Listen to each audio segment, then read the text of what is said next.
Baby लोग का खेलने का सामान है, इतना अच्छा है। देखिए देखिए ये तो कप है।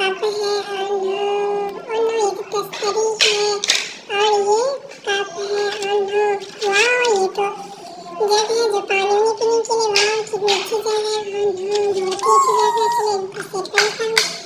वाह ये तो स्पून है। वाह कितनी अच्छी स्पून है। देखिए बहुत ही अच्छी स्पून है, जैसे कुछ भी डाल सकते हैं। कितनी अच्छी में दाल चावल वगैरह कुछ भी कर सकते हैं। वाह देखिए बेबी खेल रहा है, कितना अच्छा से खेल रहा है। वाह देखिए बहुत ही अच्छा से बेबी खेल रहा है। वाह कितनी नाइस लग रही है मेरी बेबी। देखिए खेल रहा है तो कितना नाइस लग रहा है। और ये भी देखिए कितनी नाइस लग रही है। देखिए यहाँ पे तो बेबी लोग का घर है। वाह कितनी अच्छी घर है, कितनी नाइस लग रही है। देखिए यहाँ पे बेबी की मॉम भी है, चेयर में बैठी हुई और मास्क लगा के बैठी हुई लग रही है, जो शायद कहीं जाएगी, इसलिए यहाँ पे स्कूटी भी है रखी हुई।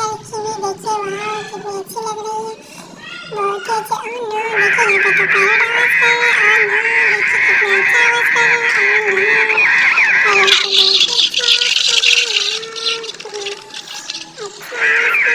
हैं। और यहाँ पे बहुत ही अच्छा आवाज कर रहे